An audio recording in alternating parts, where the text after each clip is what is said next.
17. And it was definitely an experience, and I grew a lot in my faith and my personal life. And I kind of wanted to share the blessings that God gave me in the ways that I've grown this year. And so I went, and just to paint a little background, this orphanage is not necessarily an orphanage. It is more they call it an hogar, so a house for kids, and it is all these girls, 35 girls, mind you, 1 to 17, right? So all of these girls have been either abandoned in houses by their parents, like they just leave their kids, and their kids are alone until someone finds out that they're alone in the house, which can be 2, 3 a month, 2, 3 weeks a month. So that's really sad. And then there's also girls that come from abuse and addiction, and so the parents are addicted, not the girls. And so it's a lot of traumatizing stories. It was very hard to hear a lot of that, but just God provided so many graces for me this year.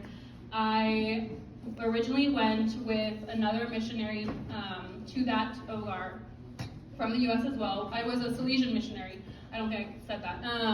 And so her and I, we were together. I got there, and I was just so ready to serve. I was just so ready. God had called me. I had discerned it with spiritual directors, with my parents. I did all the right steps in my eyes.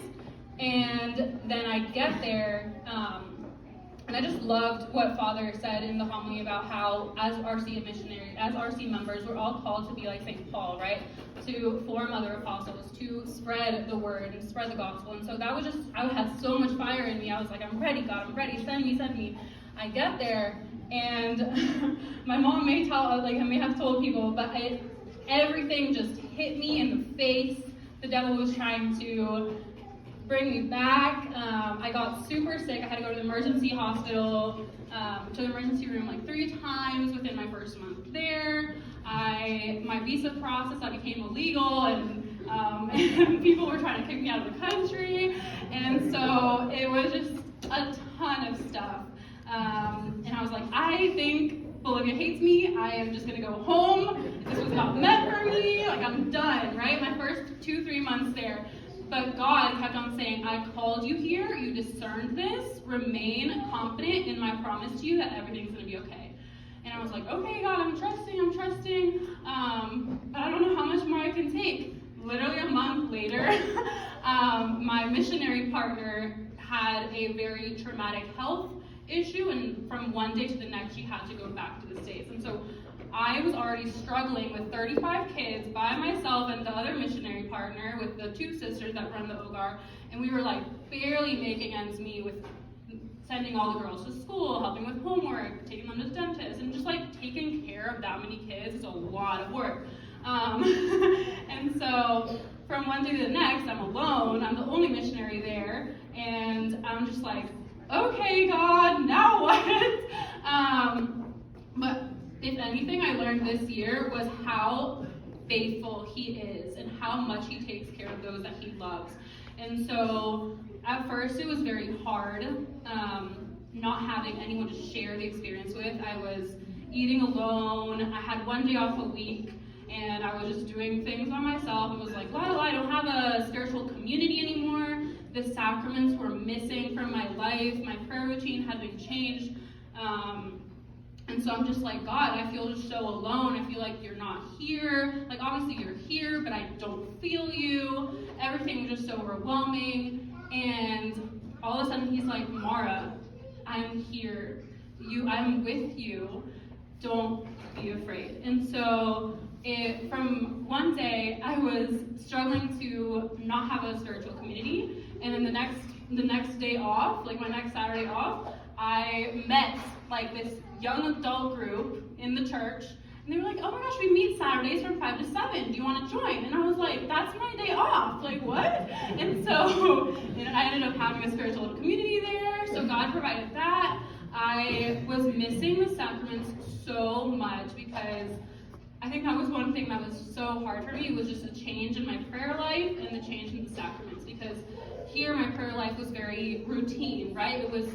I go to daily mass almost every day. I have holy hour or Eucharistic adoration every week. I go to confession whenever I want. There's always confession at any church nearby. I can always just like go wherever I want. Like I'll be driving from home, like driving home from work, and I'll just pop into church. It's open, whatever.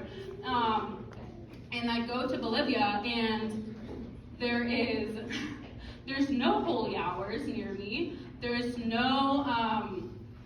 one priest to serve 7 different communities, all on Sunday. And so we don't have a priest at our church. The church is never open.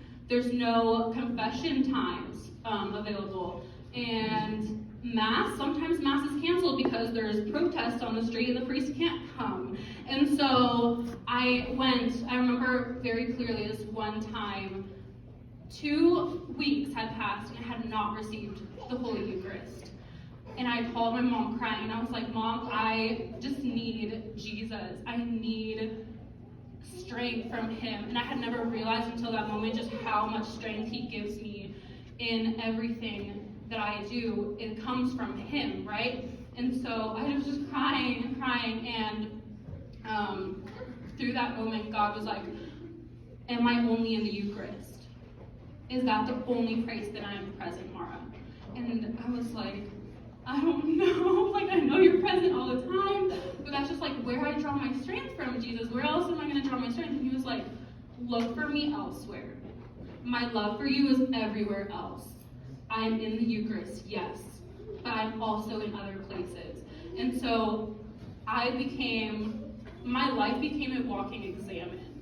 Instead of doing examen in the morning or at night, because I was with these girls from 6 in the morning until 10:30 p.m. And after I would be done, I would have to shower and lice comb my hair for 2 hours, and so, because there was lice everywhere, and so I was just exhausted, and I didn't have time to do an examen. I didn't have the energy to do any like sort of deep prayer life, and so it took me this transition of my usual routine prayer life and being out of my comfort zone with Jesus. I kind of describe it in my mind and to Jesus. I'm like, we're kind of in a dance. Jesus and I are dancing. My spiritual life with him is, I just picture him and I, we're just there swaying, dancing, and my abrupt change in Bolivia was as if God and I were on different songs. I was just like so out of pace. God was at a different, like he was just like going super fast, and I was like, I can't keep up, I can't dance the same speed you're at. And then eventually I was just like, I broke down and I was like, just teach me to dance with you. I don't know how to do that. And so I think that was just a beautiful way of God teaching me to look elsewhere for him, and it opened my eyes to seeing him in every single day, every single moment of the day, with the girls telling me their deepest, darkest stories and the traumatic events in their life. I would be like, okay, God, I can't take this. Emotionally, I cannot hear what this girl went through. But please tell me where you were in these moments. And so hearing her speak, like hearing these girls speak about abuse and all these other horrible things that no one should ever live through, I was seeing little glimpses of him. Like, oh wow, this girl said that a woman appeared to her and told her not to strangle her sister. And that woman was radiating. That's Mary. Like, that's Mary. Mary appeared to this girl. Like, that's just so beautiful. And so I just feel so graced that God let me be there and let me be with the girls this whole year. It was definitely challenging, and there was lots of things that I had to learn to do and to trust more in the Lord. But I feel so blessed that God called me to be a vessel and an instrument for his love. And I wanted to say that as RC members, that was another huge thing for me, is my RC formation, because when I was left as the only missionary there, I was just so overwhelmed by how much I had to do. It was already tough with 2 of us there, and now it was just me. It was just too much, and I was like, I can't do it all. I can't do it all, God. How am I going to meet all these girls' needs? And he was like, do you forget who you are? I formed you in the RC movement. Form the older girls to help you.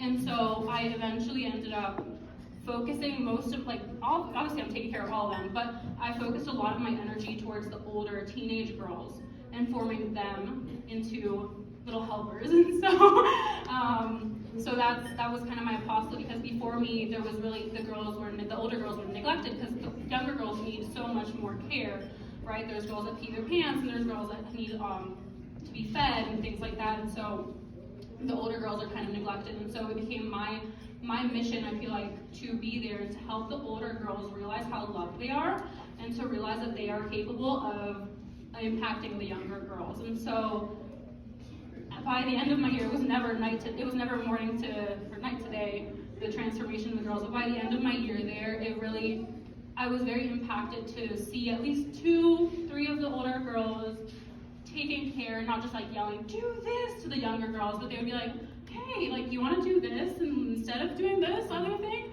And so it was just like beautiful to see that, because now this year there's no missionaries. There's no more people that are interested in being missionaries, at least with the Salesians. And so it was really sad. I was the last missionary at the OGAR. I don't know how the sisters are going to do it, but they'll be fine. I think that was another thing that God taught me, was how by saying yes, I became a vessel for his love, yes, directly, but I also opened up the door to so many other people saying yes. And so I opened the door to people saying yes with donations, and people came together. I loved that a bunch of you guys came together and gave me some donations so that I could buy things and shoes for the girls for Christmas and things like that. And we're all called to give. Just because I can't fix the world, right? That was another thing that overwhelmed me, was there's too much to do. There's too many problems. I can't fix it all, God. And he was like, I never called you to fix it all. I just called you to say yes. I called you to be here and to love these girls. The rest of the people are going to fill in those gaps. I will provide. Trust in me to provide. And so there were other people along the way. When we wouldn't have donations, we wouldn't have food, people would just show up. Like, we would only have enough food for one more meal, and people would just show up at the door. Oh, I have some eggs and some veggies that I wanted to donate. And it was just like God just took care of his daughters.